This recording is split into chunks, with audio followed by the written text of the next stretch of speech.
Every sport has its own rules. But don't worry, with Padel, you'll pick them up quickly. It's not about doing everything perfectly, but about knowing what's allowed. Because once you know the most important basics, things will be much more relaxed on the court. I'll now show you step by step what you need to know to get started right from the beginning. It's important to know that the glass walls aren't just for show, they're actually part of the game. The ball always has to hit the ground first before you can use the mesh or the glass walls. Use them tactically to get out of a tough situation. Also important, the ball always has to bounce once on the ground. If it hits the glass wall directly, it's out and your opponent gets the point. The paddle serve is also special and different from tennis. It's played below the hip and always diagonally into the opponent's court. If your first serve hits the net, no problem, you get a second serve. The points are counted just like in tennis. 15, 30, 40, game. Most of the time, it's best of 3, which means you have to win 2 out of 3 sets. There are different ways you can win a point. Either the ball bounces twice on the opponent's side, or the opponents hit it into the net, or hit it directly into the glass wall.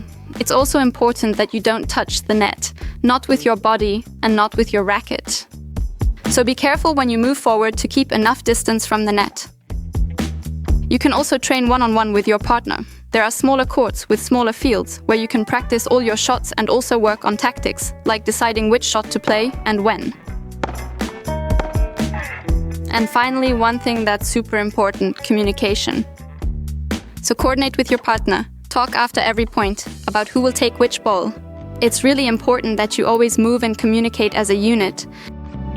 You are a team, it's a team sport. The right equipment is also crucial for you and your game. Make sure to buy a paddle racket that suits your playing style. One that truly gives you control, strength and power. If you play a good amount of matches and want to keep your racket for an extended period, you can also get a paddle bag or a paddle backpack to pack it up properly after your matches. I would recommend airing out your shoes after playing.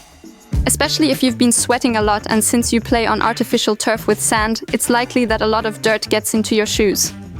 So it's best to leave them out for a bit to air so they're ready for your next game. Paddle balls lose their pressure relatively quickly, so if you play a lot, I recommend changing the balls fairly often. That way you can fully concentrate on your game and always have fresh balls to play with. Now you know the most important rules. Now it's time to play them. So get out on the court. You'll see, with every match you'll get better and notice your progress. Just have fun and give it a try.